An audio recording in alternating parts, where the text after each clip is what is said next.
Nico, estuvimos hace unos meses aquí charlando contigo sobre tu labor dentro del Instituto Castelao. Para comenzar, ¿podías recordarnos brevemente cuál es el enfoque terapéutico que practicáis aquí y cuál es tu rol dentro del centro? Sí, pues el enfoque terapéutico que seguimos es el método Minnesota, principalmente. Este método se basa en los 12 pasos de Alcohólicos Anónimos, pero llevado pues, a un entorno más clínico y más controlado, digamos, siempre guiado por profesionales, por personas preparadas y mi rol en todo en este enfoque, digamos, pues sería el de llevar todo un poco más hacia el campo de la psicología. Como yo soy psicólogo, pues aplicar los conocimientos que me digan a lo mejor más teóricos, más técnicos en la carrera y poder pues juntarlos, unirlos con este método que es tan bonito y que es tan eficaz, que funciona tan bien. ¿Cuál es la forma de aplicar el método Minnesota? ¿Qué has aprendido en la práctica que no estaba en los manuales, digamos? Bueno, ya para empezar, el método Minnesota no suele ser un método que se explique mucho en psicología de las adicciones, por lo menos a mí personalmente en la carrera no fue ni siquiera un método que me explicasen. Normalmente en la psicología todo se explica dentro de el conductismo o sea, terapias más conductuales o más cognitivo-conductuales. ¿Qué es lo que ocurre? Las terapias cognitivo-conductuales y los enfoques cognitivo-conductuales son más restrictivos. Al final la parte conductual viene a significar yo no te expongo a situaciones en las que la probabilidad de conducta de consumo aumente. Nosotros seguimos una filosofía diferente, que es la de esta enfermedad es una enfermedad crónica, progresiva y por supuesto es mortal cuando se lleva a un extremo, pero no es una cuestión de falta de voluntad. Le tenemos que enseñar a la persona a exponerse a situaciones determinadas ya desde el principio, reforzando su capacidad de autoeficacia y el que él se sienta capaz de estar en esas situaciones sin consumir, pero contando con que es una persona que tiene una voluntad, es decir, que la persona quiere dejar de consumir y en la medida en que quiere dejar de consumir, si se le dan unas determinadas herramientas, va a poder aplicarlas en esas situaciones. Es decir, no lo tratamos como un enfermo que es incapaz de expresar una sintomatología en un contexto, sino más bien pues, le damos unas herramientas para que él deje de tener esa sensación. Un poco va por ahí, ¿no? Esto en la carrera no nos lo explican tanto, es algo que llegas aquí y realmente es lo que tienes que aplicar, o sea, y es lo que a mí me han enseñado. Y es un método que en mi opinión funciona de maravilla, funciona de maravilla. ¿Qué te hace confiar en este método como eje central dentro del proceso terapéutico con personas con adicciones?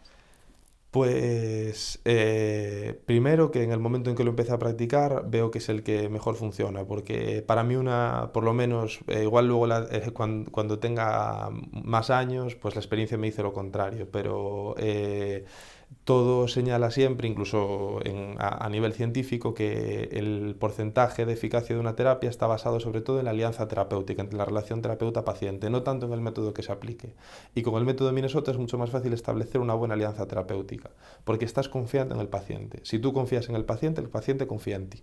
Entonces ahí ya tienes un 80%, 70% de la partida ganada, digamos. Por eso yo considero que es tan eficaz. Y aparte que yo personalmente me siento súper cómodo, teniendo una relación cercana con el paciente, riéndome, pasándomelo bien, confiando, haciendo las terapias amenas, haciéndolas también en algún momento pues un poco más durillas.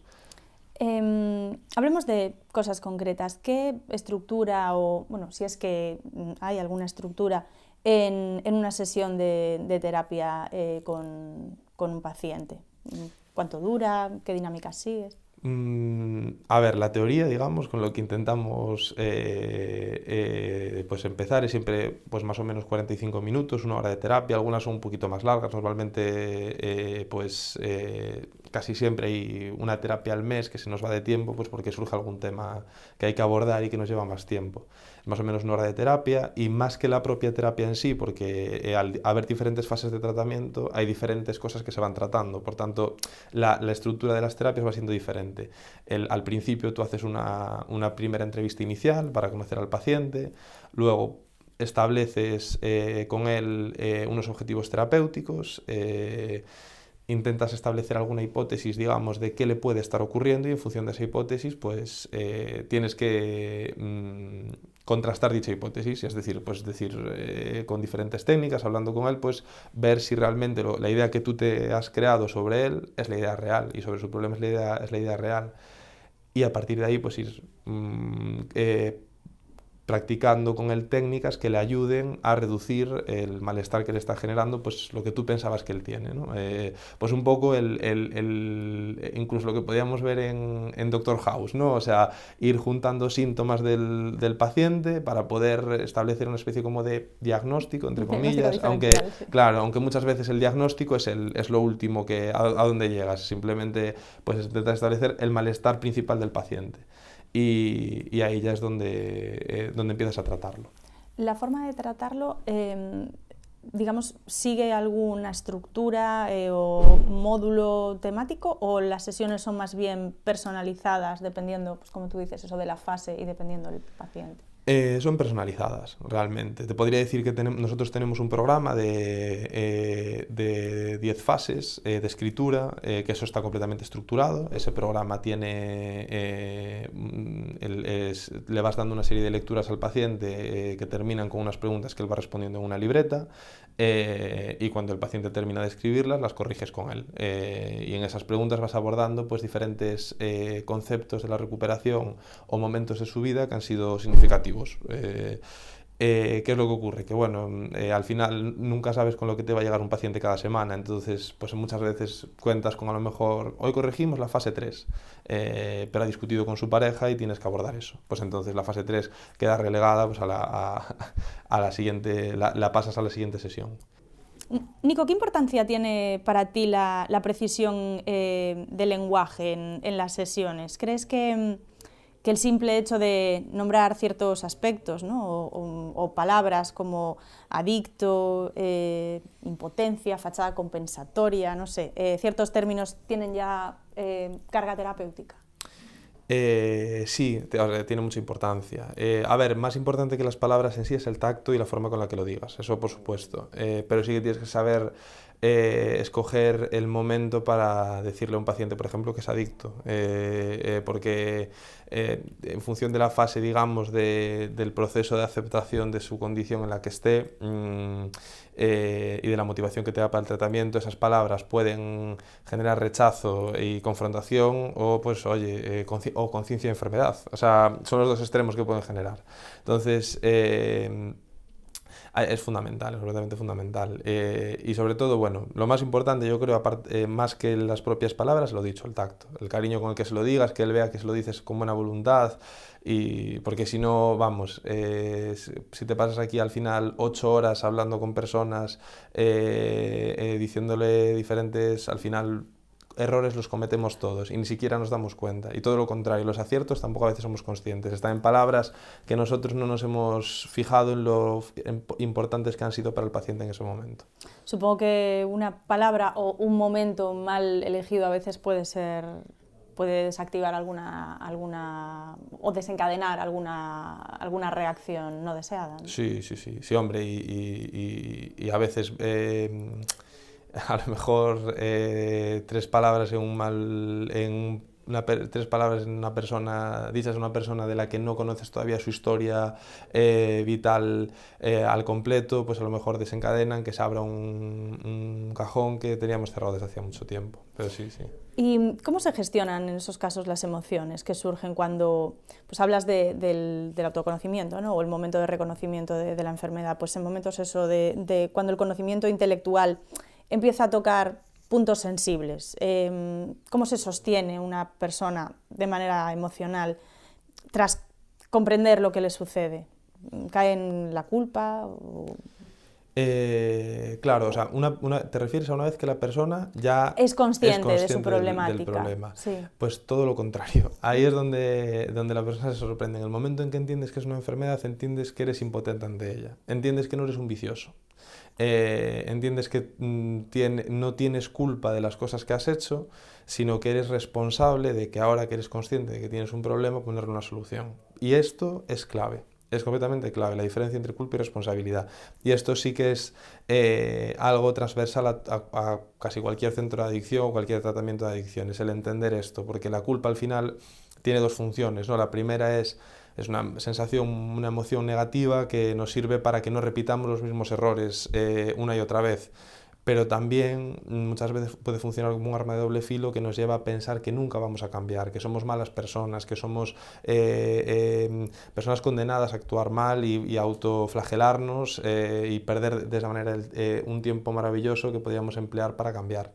Entonces, en el momento en que cambias culpa por responsabilidad, el paciente da un giro de 180 grados. Por eso la conciencia de enfermedad es importantísima. Podría extenderse incluso a otras patologías mentales, ¿no? O sea, vamos esos otros problemas, enfermedades Sí, la impotencia y la ingobernabilidad yo creo que es algo transversal a todas las... es transdiagnóstica, son conceptos transdiagnósticos. ¿Cuál dirías, nos hablaste de varias fases antes, cuál dirías que es la fase que más impacto genera en los pacientes? Pues tenemos una que es la famosa fase 4.1, que es la de resentimientos. Esa fase todo el mundo se atasca en ella, nos pasamos un montón de tiempo escribiéndola, están los que escriben 40 folios y los que no escriben ninguno, que es en la que hacemos un inventario con el paciente de personas, instituciones, trabajos con los que están resentidos, con los que han sentido con los que guardan un cierto rencor, emociones negativas que los anclan al pasado y que les han servido en muchos momentos como patrocinios de consumo, digamos, ¿no? Pues consumo por esta persona, consumo por esto. Y esa fase, esa fase cambia mucho a la persona. También hay en la 4.6, 4.7, que es el bloque de abusos, también pues es, para personas que han sufrido algún tipo de abuso en algún momento, pues es una fase fundamental. Desbloquea muchos recuerdos y reestructura muchas ideas que tenía la persona en la cabeza sobre las cosas que le pasaron en la vida que cambian su dinámica de ver el mundo directamente. ¿El porcentaje de personas adictas que han sufrido abusos es significativo? Pues podría decirse que más bien al revés. El porcentaje de personas que sufren abuso es más, o sea, el hecho de sufrir un abuso es un factor de riesgo, sobre todo en la adolescencia, en la infancia, es un factor de riesgo muy importante para tener una mala relación con las emociones y buscar vías de escape malas, disfuncionales. ¿Cómo se adapta la terapia a los distintos niveles de comprensión en el paciente sin perder, digamos, profundidad? Porque hablábamos antes, ¿no?, de que hay distintas sensibilidades y distintas capacidades, ¿no? ¿Cuál es la manera de adaptarlo sin perder de vista el objetivo final? Pues mira, es una pregunta complicada, la verdad. Hombre, lo primero, pues con paciencia. O sea, tienes que ser consciente en todo momento de que cada persona tiene sus ritmos y tiene ha tenido unas vivencias determinadas que hacen que no procese igual que el resto de pacientes las cosas que le dices. También tienes que estar dispuesto a que no es únicamente el paciente el que tiene que hacer el esfuerzo de entender lo que tú dices, sino que tú tienes que hacer el esfuerzo de entender cómo él está procesando todo. O sea, tienes que intentar entrar en ese sentido un poco en su cabeza. Y luego, pues, ajustando los ritmos, básicamente. No teniendo nunca un objetivo de queremos llegar a este punto en X tiempo, ¿no? Pues el tiempo que nos lleve es el tiempo que nos tiene que llevar, no tener ningún tipo de prisa. En esto, ajustarnos llevar prisas es muy malo para el paciente. No sé si es algo tan automático, pero hay momentos en los que notas que algo hace clic en un paciente y de alguna manera ese momento supone un punto de inflexión en su terapia.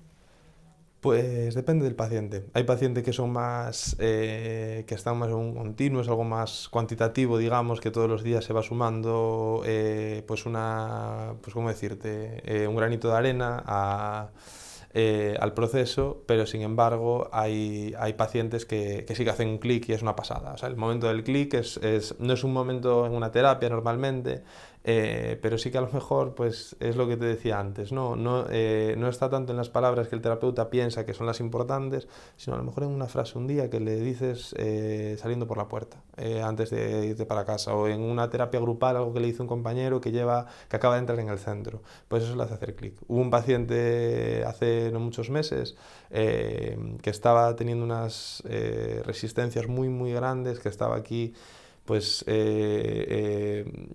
forzándose a estar. Él quería estar, pero él no conseguía encajar bien con el tratamiento. Y hubo un día, a punto de irse por la puerta, que él asoció dos ideas que él estaba haciendo, pues él se dio cuenta básicamente de que haciendo lo que iba a hacer iba a acabar consumiendo, aunque él estaba convencido de que no lo iba a hacer, y en ese momento, pum, el clic se dio en su cabeza porque dijo, no soy consciente de hasta dónde llega mi enfermedad y por tanto estoy enfermo y por tanto me tengo que quedar aquí. Y desde ese momento todo fue volado. Y hasta ese momento todo estaba siendo pues eso, para él una resistencia, todo. Él tenía un montón de resistencias.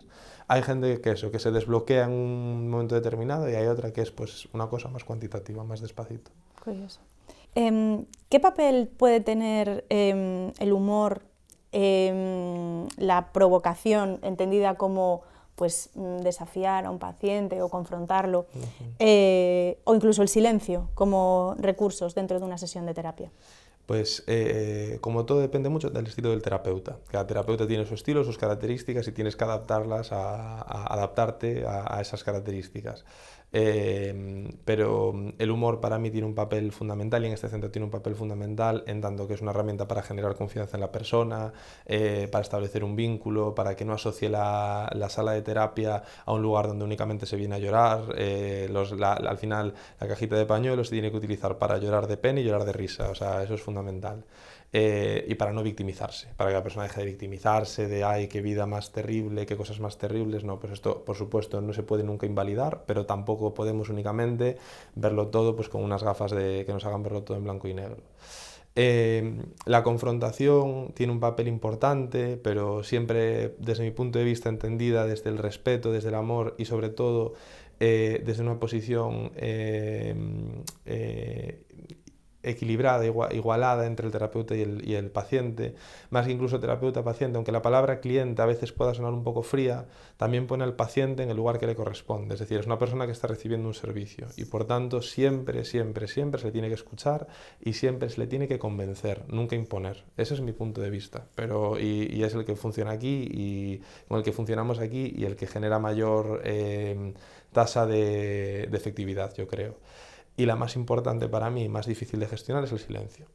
El silencio en terapia es fundamental y hay que saber aguantarlo, porque hay que permitirle a la persona hablar.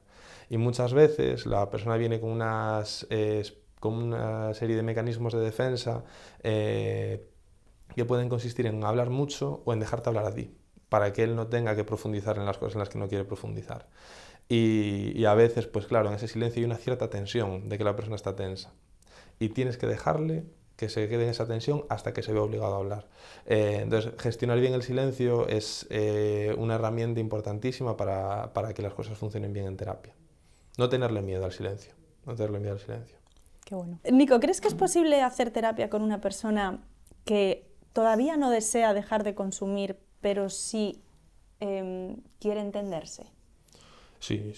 Aparte es un tipo de... Dentro de las adicciones hay un abanico muy grande. Dentro de la relación con las sustancias hay un abanico amplísimo de relación con la sustancia y de momentos. Hay desde la persona que es completamente adicta, enganchada, que no, Dios mío, que no piensa en otra cosa que no sea la sustancia y que ha perdido todo, hasta la persona que consume de forma funcional o que no consume nada. Pues nos encontramos a veces con ese caso, ¿no? La persona que no está dispuesta a dejar de consumir todavía, pero tiene es consciente de que algo no está funcionando bien en su vida. Pues tu papel con esa persona es el más importante, que es el de hacerle consciente de dónde está el problema. Y una vez que le haces consciente de dónde está el problema, ya es su decisión si ponerse manos a la obra ya o seguir o esperar un poco más. Es un poco eso. ¿Has tenido que trabajar tus propios prejuicios o resistencias con ciertos pacientes para lograr ser verdaderamente efectivo? Pues a ver, igual decir que no puede sonar muy soberbio por mi parte, porque todos tenemos que tener prejuicios, pero a lo mejor en el momento en el que me escribe o que pues igual una foto de perfil determinada, una persona que por lo que sea te encaja menos, o la forma de hablar en la propia llamada telefónica cuando es la primera consulta, o antes de la primera, para cuadrar la primera consulta.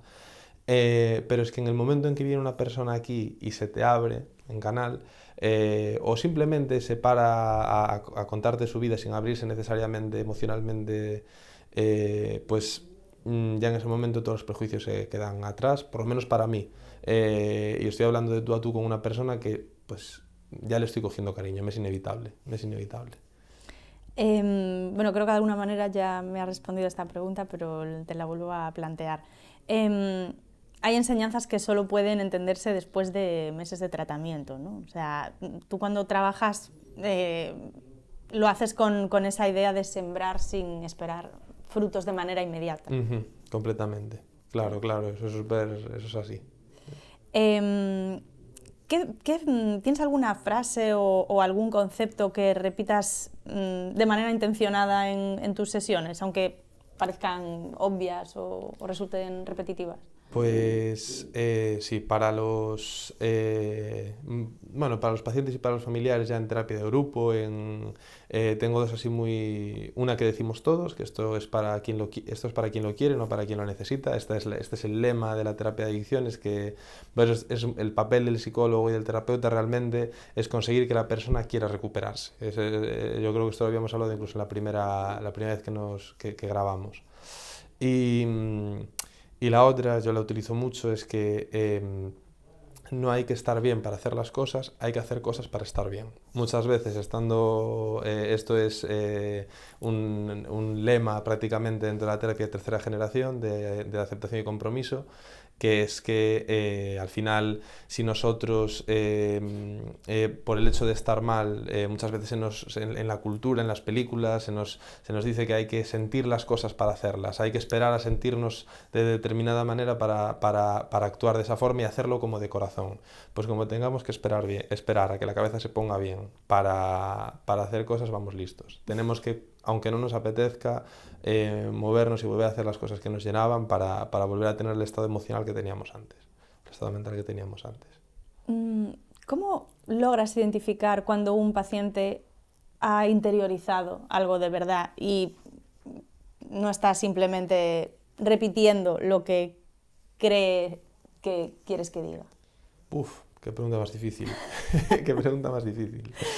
Es que yo creo que no es tan simple como pensar que él está haciendo eso de forma consciente, sino que muchas veces es inconsciente. Y es un proceso en el que él un día sale de terapia convencido, al día siguiente vuelve con una idea completamente diferente. Es un poco lo que decíamos antes. Tú vas sembrando las ideas y poco a poco él fuera de terapia las va viviendo y va siendo consciente de que, joder, las cosas que hablamos en terapia coinciden con lo que él está viviendo. Entonces, a veces te puede dar un poco esa sensación de que él no está interiorizando las cosas, pero aún así es seguir R que R e intentando cambiar la manera y sobre todo pedirle honestidad a la hora de que él te diga, oye, pues yo no estoy de acuerdo con esto, pues vamos a hablarlo, vamos a entenderlo, vamos a ponernos de acuerdo. Yo muchas veces les digo, pues explícame por qué, que igual me convences tú a mí, igual no eres tú el adicto, soy yo, y no me he dado cuenta. Imagino que a veces es difícil marcar el límite entre confrontar y respetar el ritmo del paciente, ¿no? De la misma manera de lo que hablabas antes, del poder del silencio y la dificultad de cuando utilizarlo, pues también discernir, ¿no? Un poco el momento en que a lo mejor sí que tienes que ponerte frente a él o dejarle que se dé el mismo, sí. Que se caiga el de la bici, ¿no? Sí, justo. Pues sí, es bastante difícil. A veces porque no sabes muy bien qué va a ser lo más conveniente para él y otras veces porque por el cariño que le tienes y que le vas cogiendo, pues puede hacerse más complicado el decirle las cosas pum, pum, pum, sabiendo que va a tener una reacción emocional determinada en él. Pero hay que hacerlo siempre. Entonces, aunque nos cueste, pues tenemos normalmente que apostar por hacer las cosas con cariño y con respeto, de manera que él vea que no le estamos imponiendo nada, sino intentando hacerle entender y hacerle ver una realidad que él no está queriendo ver. Esa es la clave, yo creo. Hemos hablado antes de las terapias de grupo. Sabemos que hay algunas sesiones que se abordan de ese modo. ¿Qué valor terapéutico tiene escuchar a los otros, más allá del propio discurso del terapeuta? ¿Es como algo tipo un efecto espejo? Pues sí, tiene, primero, o sea, para mí y es la parte más importante en toda la terapia de adicciones. La terapia individual vas corrigiendo un poco, a lo mejor, pues determinados aspectos de la terapia grupal, pero al final el verte reflejado en otras personas es una de las cosas que más hace que ganes conciencia de enfermedad. Te das cuenta de que tú no eres el vicioso, la persona, incluso la persona que viene que no muy convencida de que tenga un problema de adicción, cuando se da cuenta de que una persona completamente distinta a él ha hecho las mismas cosas y esa persona se reconoce como adicta, pues él dice, hombre, pues es que tengo los mismos síntomas de la enfermedad que él tiene, por tanto a lo mejor es que yo también la tengo. Ese efecto espejo es súper importante. Y también lo que hablábamos un poquito antes, reducir la culpabilidad, sentirse comprendido, poder abrirse emocionalmente y saber que no lo van a juzgar, eso es clave, eso es clave. ¿Has presenciado algún momento en el cual la intervención de otro paciente ha sido más transformadora que a lo mejor pues, alguna terapia con alguno de los profesionales? Sí, muchísimos. Sí, sí. Aunque den la línea de flotación de nuestro ego como terapeutas, eso es así. Y es más, a mí cuando en función de la cantidad de gente que haya en la terapia, cuando la terapia es pequeñita, sí que es más directiva, porque ya puedes hacer un trabajo más parecido al de una terapia individual y ya la puedes intentar llevar hacia un objetivo final y que todo desemboque pues, en una especie como de una terapia al final, una terapia individual a varias personas.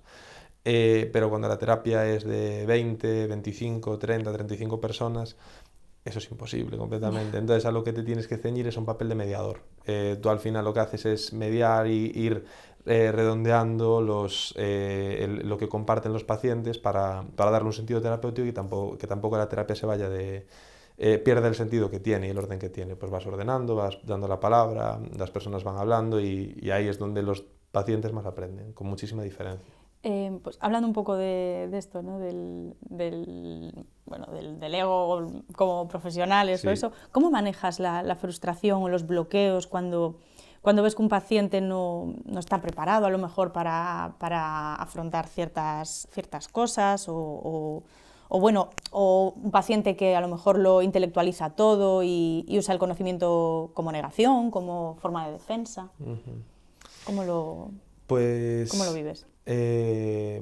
Asumiendo siempre que al final, pues lo que decíamos antes, esto es para quien lo quiere, no para quien lo necesita. Entonces, si el paciente no quiere entenderlo, no lo va a entender, por mucho que tú pongas todo tu empeño en ello, incluso a lo mejor cuanto más lo aprietes, más vas a conseguir cuanto más intentes tú llevarte la razón y tener la razón y hacérselo ver, más fácil es que él pues se ponga en una postura de absoluta negación.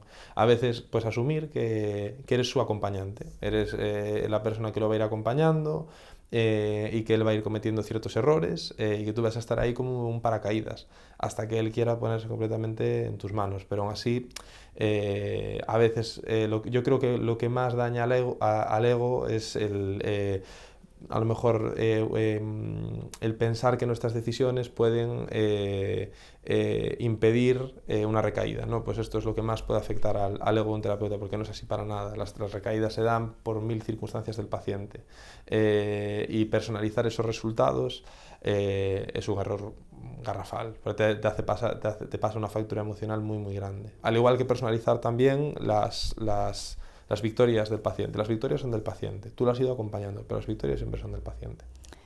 ¿Hay algún concepto o enseñanza que te repitas como profesional o incluso como persona relacionado con la terapia? Pues yo creo que es más bien una filosofía, que es la de querer querer mucho a la persona que tengo enfrente, tratarla de una forma cercana, que se sienta cómoda y luego lo que me repito yo creo que cada día, varias veces al día es que el resultado no está únicamente en mis manos, que no van a ser mis palabras las que cambian al paciente, ni tampoco las que lo hagan estar peor, sino otras circunstancias. Yo soy, lo dicho, un acompañante de él, una especie como de persona que lo va guiando en su recuperación. Si tuvieras que resumir en una frase el valor de la terapia psicológica en un tratamiento de recuperación de adicciones, ¿cuál sería? Claro, pues mira, si la importancia si hablamos de la terapia psicológica como una terapia individual, es decir, la terapia que le da el psicólogo, el terapeuta al paciente, al final el valor que tiene principal es el de darle una personalización, un acompañamiento personalizado al paciente. Entenderlo no como un miembro de un grupo, que al final, aunque el grupo tenga un valor gigantesco, muchas veces pues el entender incluso errores como como una consecuencia de unas vivencias que ha tenido el paciente, te facilita el no demonizarlo, el no caer en lo que hablábamos antes, en la culpa. Entonces, el entender al paciente de forma individualizada, yo creo que es una de las cosas más importantes, es el valor principal que tiene la terapia individual. Se puede hacer una terapia de adicciones completamente grupal. Los grupos de alcohólicos anónimos y narcóticos anónimos y muchísimos centros funcionan únicamente con terapia grupal y dan buenísimos resultados, porque es el grueso de la terapia de adicciones. Pero la terapia individual ayuda a corregir un poquito el rumbo en determinados momentos. Y para mí es fundamental, es fundamental. ¿Qué te gustaría que recordase un paciente de ti años después de haber terminado el tratamiento? Buena pregunta también. Pues mira, que confío en mí.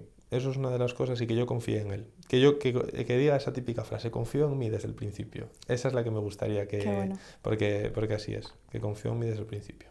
¿Qué has aprendido tú sobre ti mismo después de las sesiones que has tenido con los pacientes en el Instituto Castelao? Pues sobre mí personalmente he aprendido que el sufrimiento es transdiagnóstico a todas las patologías mentales, digamos, si se pueden llamar así. Es decir, que la forma que tenemos de sufrir todos es muy parecida y que hay muchos momentos en los que pues a lo mejor vas en el tercer paciente o cuarto paciente de la tarde y es la cuarta vez consecutiva que le dices uno tras otro, me siento súper identificado contigo. Entonces, claro, dices, o tengo yo todos los problemas de todas las personas que voy atendiendo, o realmente es que todos sufrimos de una forma muy parecida. Entonces, por eso creo que la parte más importante de la terapia, y esto ya lo aprendí también a nivel profesional, es que más que ir intentando ir entendiendo el sufrimiento en fascículos diagnósticos de depresión, ansiedad, pues el abordar la parte más transdiagnóstica de todo lo que todos compartimos, yo creo que es lo más eficaz y lo primero que se tiene que hacer. Y luego ya puedes dar unas técnicas a lo mejor más específicas, pero el entender que el paciente y el terapeuta comparten un mismo hilo conductor muchas veces, mucho más parecido del que piensas al inicio, es una de las cosas que he ido aprendiendo desde que estoy aquí.